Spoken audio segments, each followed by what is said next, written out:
A warm welcome and thank you for joining us for this particular bulletin. My name is Ronah Nahabwe. With Winnie, we use Anaka in the sign language interpretation. Before we head into our bulletin, let's look at what made the headlines.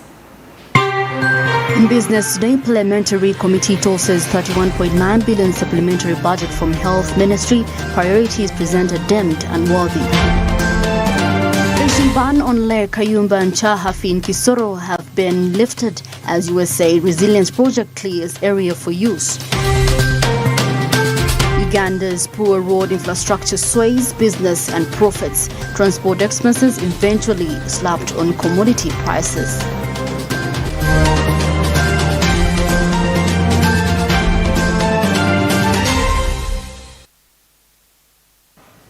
For our first story tonight, let's look at how the supplementary budget was tossed. Now, Parliamentary Health Committee has rejected 31.9 billion shillings supplementary budget from the Ministry of Health, citing unclear explanations for the selection of specific unfunded activities, such as allowances, leaving out the most relevant. Samla Hanifa was this, and let's have the report.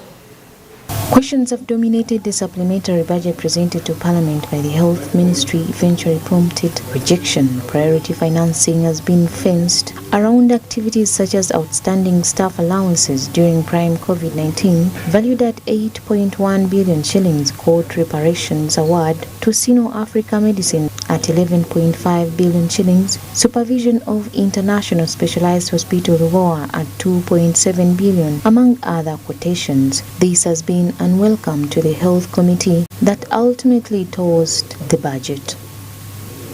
Why did you make it a priority? Supervision of Ruvoa, which is not where nothing is taking place. Why?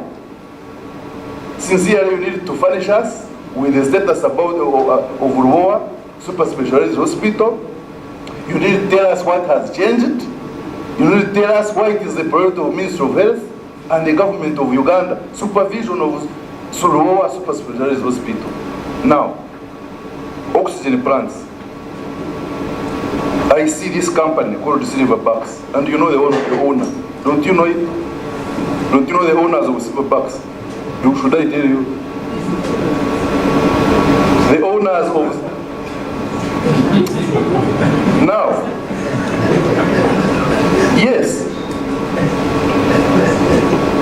Silverbacks is the one that supplied us junk oxygen machines. According to legislators, the criteria through which the ministry selected the above activities is questionable, as infrastructure was left out, citing facilities such as Mulago Hospital being non-priority compared to Ruvoa Specialized Hospital, where access has been denied until now. Now, the issue of Ruvoa, I think that one, for me, Ruvoa is, I think, brain dead. We just have to plug off, switch off the life support, Honorable Minister, and we escort it to the mortuary. In my opinion, as chairman of the Health Committee, can we, it's the vegetative state. Whenever the community outside hears anything concerning Ruvoa Specialized Hospital, it really becomes very hot out there. I really wonder what the 2.7 billion is going to be used for. If the activity that has come out is just supervision, not doing anything, someone would wonder how much supervision is happening without having anything to do with construction. He wants to use 2.7 when he can't even, entering he needs to seek for permission. How many permissions will you have thought later on to utilize 2.7? But also, I think it is important that you furnish us with the status report of Ruvoa, because I don't know, through you chair at the committee, whether we have any status report of Ruvoa later on to be convinced that. In her defense, the Health Minister, Honorable Ruth Aceng, denied participating in the selection of the above activities and passing on the liability to Ministry of Finance despite initial priority to Mulago Hospital. And Finance picked out these 5. In our request, Mulago was number 1. Then we had Busolwe, then COVID, the quarter ward, oxygen plants, supervision, and areas for INRA. And finance picked those 5. Lubowa Specialized Hospital has been an unresolved case of bad closed contracting, corruption involving government and Italian firm Finassi, among others, believed to cost 16 times more than normal. Jane Ruth Acheng says the project was approved by Parliament and the Ministry's job is simply implementation. She adds that the 2.7 billion shillings for supervision is a fair amount, judging by the usual market expenses. The Lubowa Hospital project was a project approved by Parliament. The Ministry of Health is only an implementer. Ministry of Finance is the financier. So for me, I can only implement, and I await for recommendations from you people on how to move forward. The committee has also demanded that the ministry provides a list of all unpaid COVID-19 and Ebola medical workers. You are now talking about areas for people who worked in COVID time. I want to bring it to your attention once again. I remember the human resource manager, good enough, was also in Mubende at the time of declaring Mubende and the whole country free of Ebola. There are also some people, actually the hygienists that worked in the Ebola time in Mubende Regional Referral Hospital, and some burial teams that did not get paid. The committee further advised the ministry to come back tomorrow with a clear supplementary budget supported by relevant documents. Samlanifa, Smart 24 TV, Business Today. Away from that, let's look at how residents are protesting over costly mortgages in Mombasa. Buxton residents in Mombasa County have protested eviction and tasked government to implement the National Urban Renewal Project. Adoption of the low-cost housing concept has been evoked as the coastal city takes on a 19 billion Kenyan shillings project, availing 6,800 units that will be ready of occupancy by June this year. Kenya has continued to push Uhuru Kenyatta's mega housing program to address urban housing challenges, with projects in major cities such as Nairobi and Mombasa, although still threatened by public improvement. In Buxton, a group of former residents have protested what they call unlawful eviction just 2 years after being moved from their homes for construction of the Buxton housing project. According to the group's advocate, Munira Ali Omal, the Buxton public land was unlawfully leased to Buxton Point Apartments Limited for personal gain rather than the public good. The infamous Buxton project has been lauded as a great success, but has brought nothing but misery and suffering to the 520 former tenants who were evicted and poorly compensated. The government chose eviction over a comprehensive resettlement plan. It chose tokenism over proper consultations and negotiations. Instead of offering social rental housing and tenant purchase scheme, the government preferred home ownership, a choice which is at odds with the low standard of living of the majority of people of Mombasa. The project, which started 2 years ago in May, involved relocation of existing tenants and demolition of old housing units for new ones. Residents say that it was groomed for absolute profits, with a private investor equity at 90% compared to that of the government at 10%. The 185 houses are believed to essentially provide affordable housing to low-income earners, a negligible figure considering that 61% of Mombasa's population lives in informal settlements. We hereby demand that the county government of Mombasa cease and desist from further interference in the remaining old estates of Mombasa sitting on public land until the urban renewal and redevelopment project is revisited with the aim of serving public interest and not the interest of a few individuals. Mombasa County Governor Abdul Swamad Sharif Nasil has promised to defend the evicted residents. He further requested the Mombasa County Parliament to expedite investigation into the conflict. And in the process of being proactive, we will try as much as possible. The thing that I have also cautioned the petitioners is that it is not good practice to petition something in court and the same issue is petitioned in the Senate or the National Assembly. So they also will seek legal advice on how they're going to go katika masala hayo. With a global urban population expected to shoot past 50% in 2025, Kenyans continue to demand for affordable housing plans across cities such as Nairobi, Mombasa, Kisumu, among others. Phase 1 of the project is expected to be complete by next year, and houses will be sold at 200,000 Kenyan shillings, a discount as per prevailing market value. Naomi Mtumba, Smart 24 TV, Business Today. President Yoweri Museveni recently hosted Qatar's Foreign Affairs Minister, Dr. Mohammed bin Abdelaziz. In a special message from Qatar, the existing bilateral relationship is to be pushed further to achieve growth in trade and investment. According to the United Nations Comtrade database, bilateral trade between Uganda and Qatar has grown steadily in the recent years.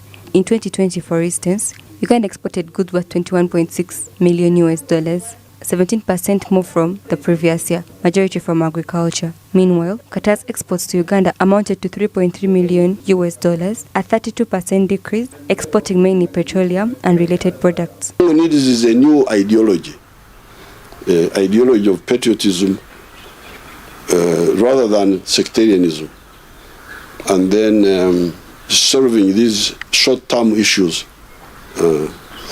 So I think the Amir should. It's good that he has contacted us, but my advice is that he should support the East African process.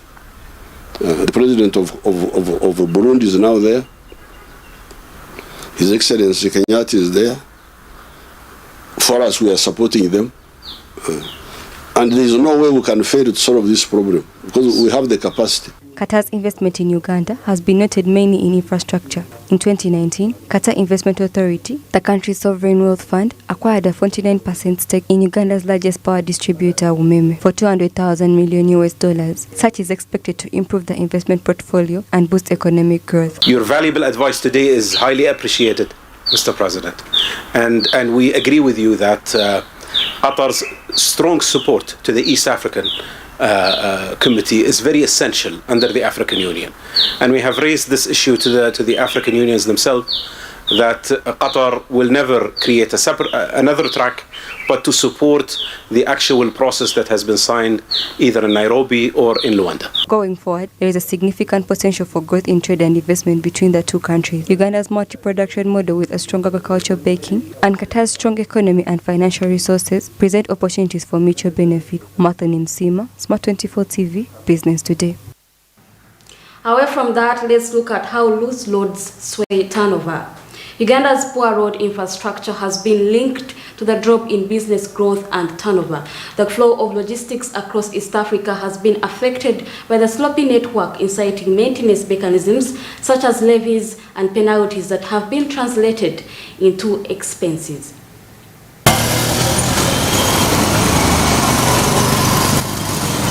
It has been noted that transportation is essential, but the poor road condition has significantly impacted on cargo movement in the country and around East Africa. Government efforts to improve the road network have been slow, which has led to high transport costs, delays and loss of revenue for businesses and traders. In spite of the Uganda National Roads Authority efforts to develop these roads, the selection criteria for road development, construction and maintenance has not been very effective. Road development is based on the internal rate of return, which is not easy across all districts in the country. Standard of logistics is $1 per kilometer, but on the northern corridor we are having $2.5 in import and $2.15 in export, which is very expensive. So one of the causes of the expense is the poor road network. According to the UNRA media manager, Mr. Alan Sempewa, goods that heavily rely on road transport have not been able to reach their intended markets in time due to the poor nature of roads. He noted that government has invested in the construction of new roads, the rehabilitation of existing ones, and the expansion of the country's transport network. And we know that when you actually improve roads, you improve on travel times, people travel to their destinations very quickly and get there on time, but also business is able to grow. CEO Maritime Cargo has observed that transportation of goods across the country takes longer than expected, leading to delays and additional costs, which has also made it difficult for traders to expand their businesses or reach new markets. Efforts have been made by the government to maintain some of the spoiled roads, especially those at Uganda's border. Logistics as a whole, it is one of the most expensive parts that we have. And in Uganda, it contributes about 35 to 40% of the final price of the final shelf price of every product. And if you look at logistics as a whole, the most component that provides the budget of logistics is transport. Because of the poor road network, you realize that most of the food stuffs that we are producing in Uganda are going to waste. If you look at the matoke supply chain, what we call the banana supply chain, if you look at the maize supply chain, 30% of all that produce goes to waste because the road networks are. Although the government has made efforts to improve road infrastructure, much more needs to be done to address the challenges faced by businesses and traders. Improving road infrastructure is essential to support economic growth and provide better opportunities for businesses and traders in Uganda. Brenya Katsime, Smart 24 TV, Business Today. Now, the fishing ban has been lifted in Kisoro. Residents of Kisoro district can now wear a smile on their faces after fishing activities that had been halted for 2 years on the Lake Kayumba and Chahafi have been cleared. Suspension followed the implementation of the Resilience Project, Integrated Community Agriculture, and the Nutrition Activity Project by USAID. Yeah.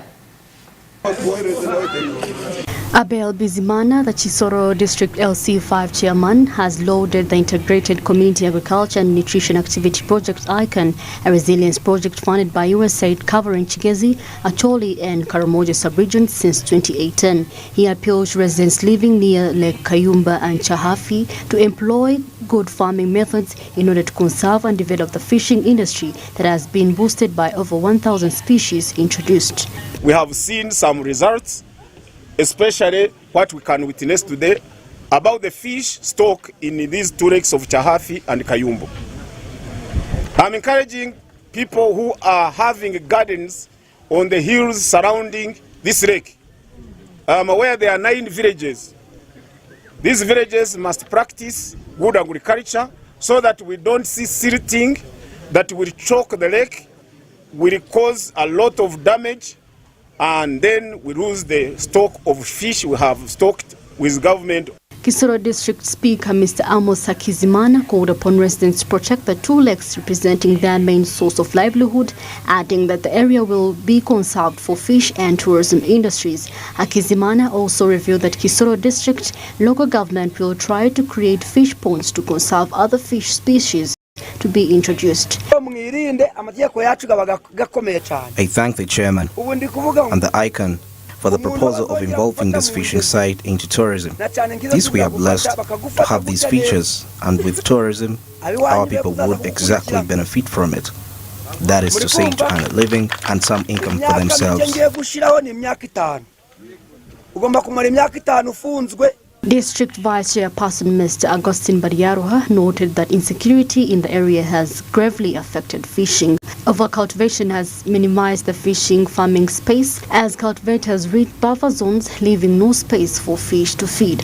He, however, noted that lack of standard fishing boats among residents. There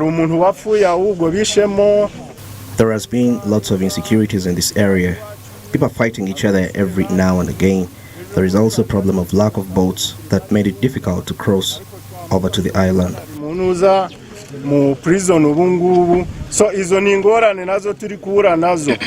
Clearing fishing activities in the area has been a long overdue moment in the course of implementing of the Resilience Project expected to end in July this year across the respective sub-regions. Masikatsime Nobad Yamhachi for Smart 24 TV, Business Today. Business Today will now take a short commercial break, but don't go away because we will return with more.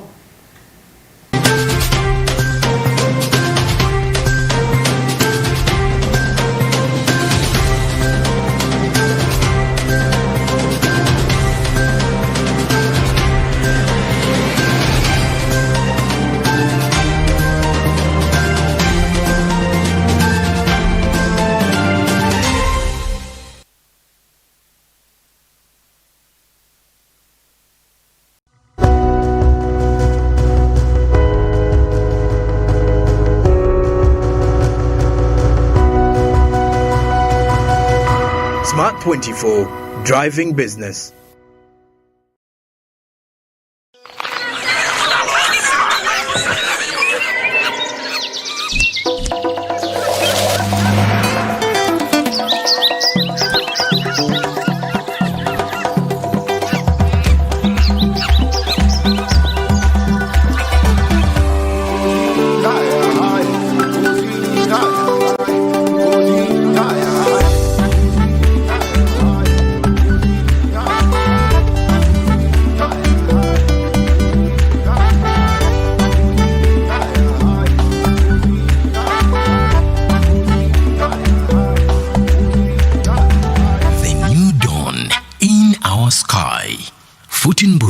The taste of Uganda in a new international park.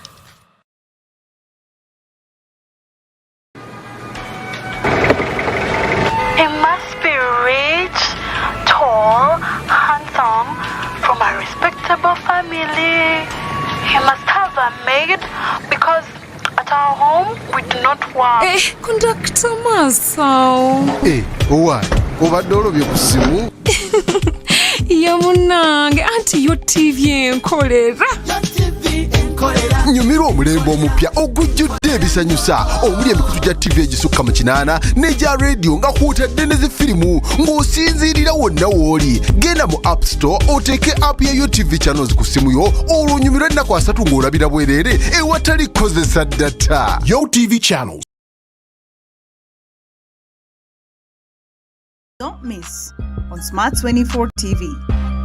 Cattle are domesticated farm animals that are reared, bred, sheltered, and cared for their meat, milk, hides, or draft purposes. Starting a livestock farm depends on the capital you intend to invest and having wide knowledge on the best practices. Every pasture accounts. How they grow, germinate, and how we finally come up with silage and hay. This week in Farm Smart, together with Mr. Businje, we'll be looking at cattle keeping, mechanization, and pasture growing.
Smart 24, Driving Business.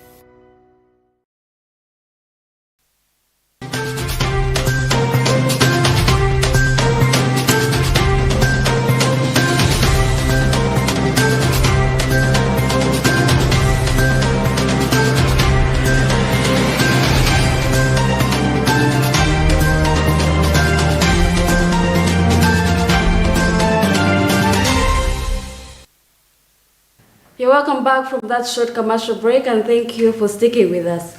Now let's look at how Afro-Arab Youth Council and Morocco unite to empower youth.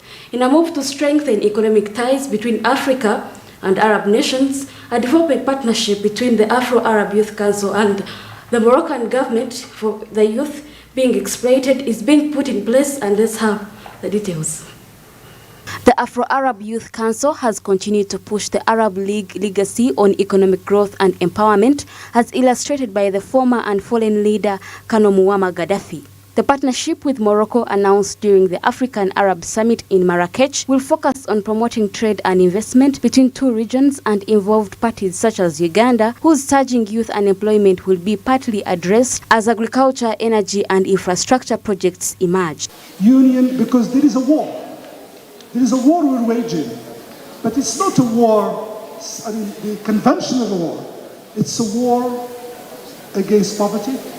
It's a war for development opportunities for developing our countries. I think I will stop. Participate in the 19th anniversary of IIYC. I'm glad to be here today, and what I can retain from this conference and this dialogue, that as African countries can share a lot with each other's best practices, quick wins, especially in youth policy. Uganda has a really good policy in this sector. Morocco. Involved institutions such as Kampala International University express readiness to utilize funding and development provisions such as scholarships that will emerge from this partnership. Exploited. So as a university, we are glad because we host so many students from different countries in Africa and also members of staff. We think this dialogue is going to be a very good starting point for networking, for enhancing student-staff exchanges, for establishing collaborations between the Arab, the Africa-Arab region and also the other parts of Africa. The public should know is that Morocco is a deep-seated member and supporter of the Afro-Arab Youth Council, and they have some big role they are going to play at the construction of the headquarters. I don't want to release it now, let it come from their government, but we are aware that there's some work being done and they have consented on some projects. Today, I asked them about the possibility of having scholarly work, scholarship and exchanges for young people. Between them and the university, something is going to be worked out. But also between them and AY. Anticipation of benefits from current developments is immeasurable among the potential youth beneficiaries. Will not surely go back the same. We have had much from whatever they are saying. And one is they have ensured availability of these programs. And some of us are not in touch with the programs and whatever, but they have tried to show us how impactful they have been in other societies with other people, and how if we try to reach them, we can get them. And if we get them, they can change our lives. Ronah, Nahabwe, Smart 24 TV, Business Today. Away from that, let's look at a report about access to loans. Women entrepreneurs have urged financial institutions to refrain from restrictive conditions of obtaining financing. They claim this will help women in small businesses thrive and eventually lay ground to honor eventful moments such as Women International Women's Day, and this happened yesterday. Women access to finance has been hindered by many conditions, from restrictive collateral security, business turnover to labor capacity, among others. As an important means to pursue growth opportunities, addressing women entrepreneurs' specific needs in accessing finance must be part of the development agenda. But as they continue celebrating Women's Day, female entrepreneurs continue to lament the inability to get loans due to stringent criteria by financial institutions. That small business that is just starting, don't ask me for things that I can't even have right now because I'm just starting my business. So I would say partnerships and looking at innovative ways, whether it is in-house or working with a tech company that make it very easy for women to access financial products is really something that financial institutions need to look in.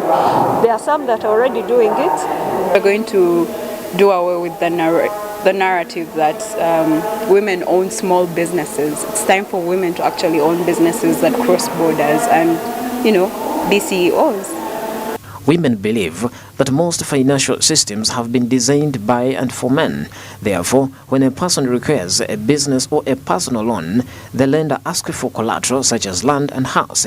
In many cultures, it is men who traditionally own land or a house, which immediately excludes women. I think that that truly is a very challenging thing, because truth is when you're starting you have no money. Even I didn't have money at that point, quite frankly. And the banks, you can't really blame the banks because they need to know, they've also faced their own challenges in that space.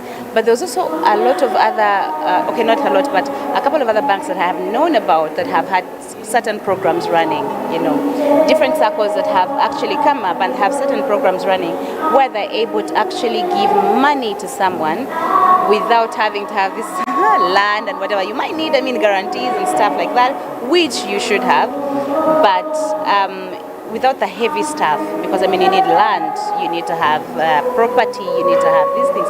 Like some of these things, we don't have them as we're starting. We truly don't have them.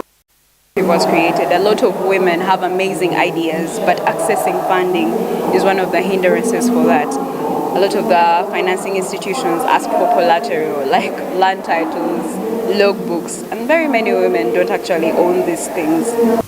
Financial institutions have in turn been urged to think outside the box and use other methods to credit check individuals, such as issuing loans based on cash flows, savings group history, and money transfer and transaction history, or track a record of enterprise performance. Women in business, beyond farming, in creatives, in any businesses, have found it very hard to access finance. And one of the reasons is the conventional way that we access finance currently. If I'm a woman and I have property, I co-own it with my husband. For me to take it as collateral, I have to go through a process of agreeing with my family. According to data from World Economic Forum, Uganda's female entrepreneurship labor force participation rate is high compared to other sub-Saharan countries, but it has been falling since 2012, especially among the young urban women. Even with the available initiatives like the Uganda Women Entrepreneurship Program that ensures improving access to financial services, they are segregative, for they target different categories of women like vulnerable groups such as single young mothers, widows, gender-based violence survivors, women with disabilities, and those living with HIV. Pedson Mumbere, Smart 24 TV, Business Today. Moving on, the World Bank has set aside its energy investment portfolio to include deployment of 3,000 mini-grids by 2029. This is to bring electricity to more than 13 million people, and over 600 million in sub-Saharan Africa have no access to electricity. According to data from World Bank as well, the projected rise is estimated at 645 million by 2030 if the current trend continues. One key strategy to achieve this goal is the development of renewable energy mini-grid, which can provide reliable and affordable electricity to remote and underserved communities. The mini-grid typically consists of a small-scale renewable energy system, such as solar panels or wind turbines, combined with the battery storage and a distribution network to supply power to homes and businesses. And we've seen how the mini-grid sector has actually grown. In fact, if you go through the World Bank report, you would see that it's quite encouraging that there are almost 22,000 mini-grids that are currently serving close to 50 million people. And more than 10,000 of these mini-grids are actually solar PV solutions. And when you look at the near-term kind of plans, there is about 30,000 mini-grids that have been planned. 95% of them that is expected to be in Africa and South South Asia, which is expected to connect about 35 million people. The deployment of mini-grid is a promising solution to the region's energy crisis, as it offers a cost-effective and sustainable way to bring power to communities that are currently off-grid. The World Bank investment is a significant step towards achieving universal energy access in sub-Saharan Africa and supporting economic growth in the region. We need to set clear expectations, we need to communicate, we need to collaborate, and if possible co-create and design. We design bottom-up systems that will enable us easily achieve this goal of electrifying 500 million people through mini-grids, across from financiers, from industry associations like AMDA, to developers, to OEMs, to people that give us risk mitigation guarantees. We all need to come together and continue to collaborate, continue to co-create and find the solution. These projects demonstrate the potential for renewable energy mini-grids to provide reliable and affordable electricity to communities across Africa, while also creating business opportunities and driving economic growth. However, there are also challenges to be addressed: regulatory barriers, limited financing options, and the need for skilled workers to maintain and operate these systems. It is expected that the mini-grid or mini-grids will not only supply electricity to households, but will also trigger more productive use of electricity that will spur communities to engage in income-generating activities.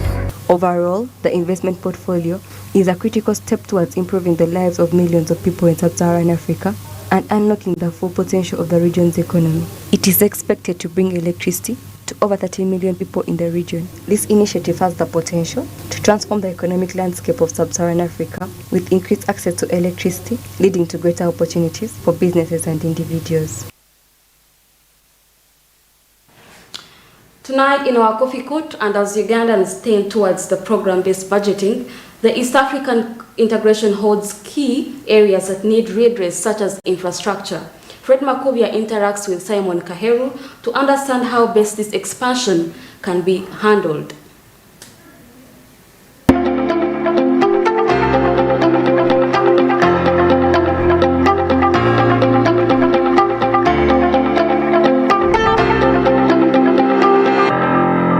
Well, it is my pleasure and thank you for joining us on the Coffee Court. This is where we digest and ask critical questions, especially questions that matter. We discuss the expansion of the East African community. The journey of ESC began as a small journey, but as we talk right now, several key players have come on board and several other key players have shown intentions of joining the board. What does this expansion mean? That and most terms are discussion. Mr. Simon Kaheru is here with us. He sits on some of these boards. He's here to digest for us matters regarding the impact of the expansion. Mr. Simon, thank you for joining us. Thank you for having me. Good evening, Fred. Good evening, viewers as well. It's a pleasure. You hold so many positions. What exactly do you hold when it comes to issues of the ESC?